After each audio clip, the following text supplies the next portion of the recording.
أعوذ بالله من الشيطان الرجيم. بسم الله الرحمن الرحيم. إذا وقعت الواقعة ليس لوقعتها كاذبة خافضة رافعة إذا رجت الأرض رجا وبست الجبال بسا فكانت هباء منبثا وكنتم أزواجا ثلاثا فأصحاب الميمنة ما أصحاب الميمنة وأصحاب المشأمة ما أصحاب المشأمة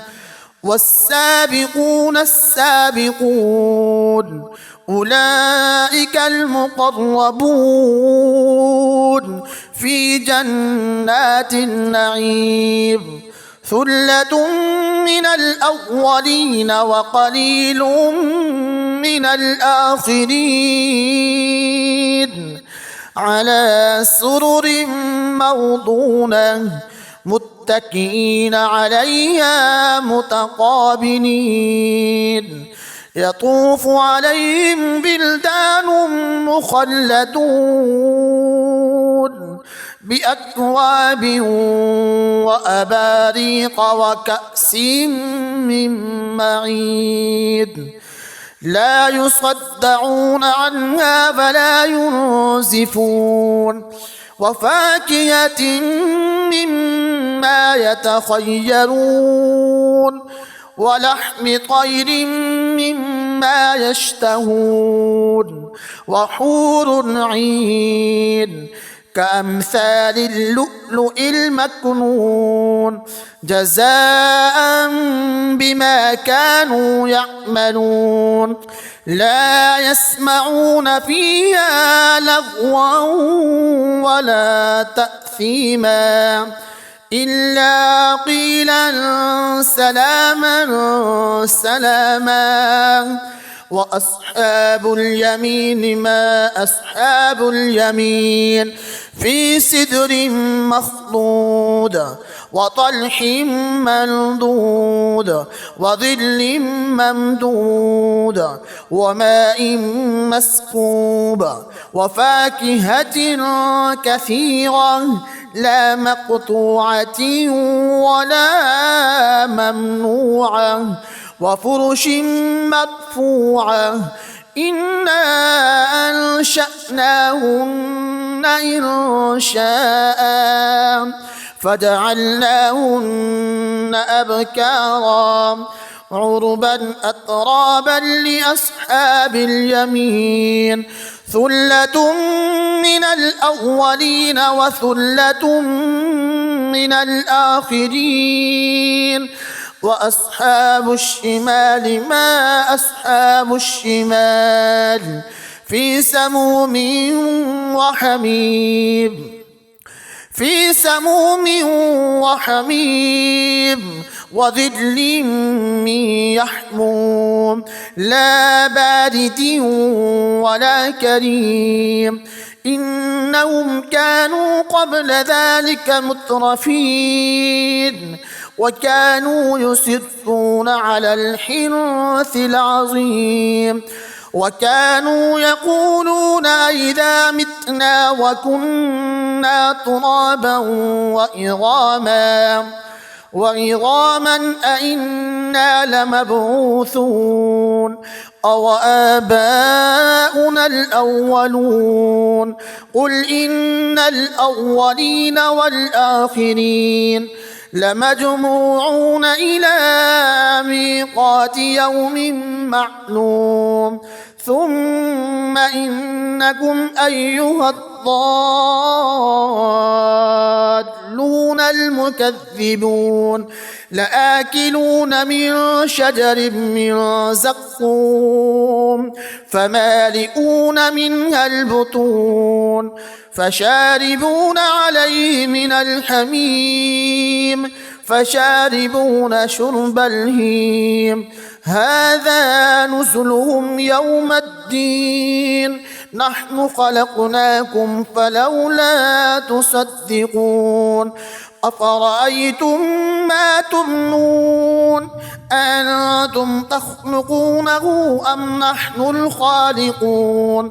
نحن قدرنا بينكم الموت وما نحن بمسبوقين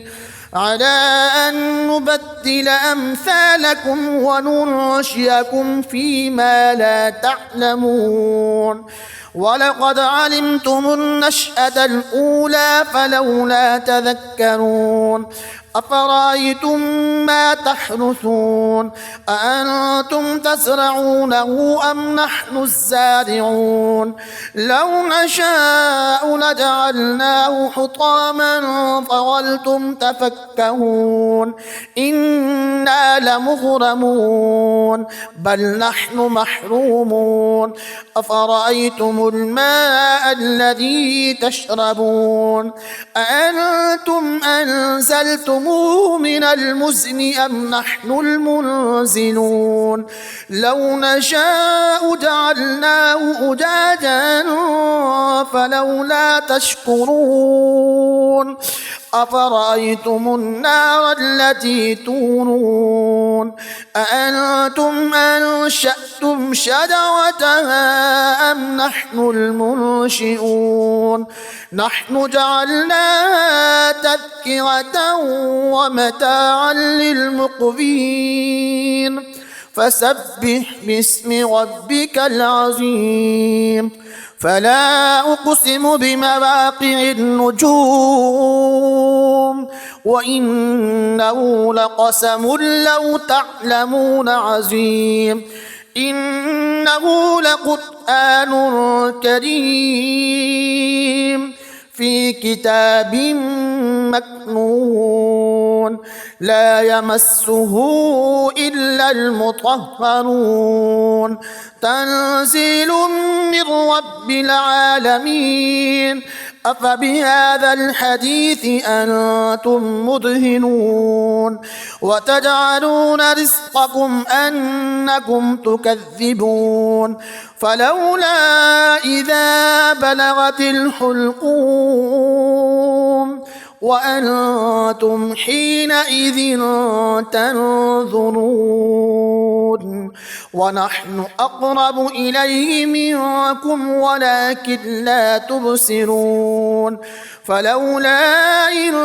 كنتم غير مدينين ترجعونها إن كنتم صادقين فأما إن كان من المقربين فروح وريحان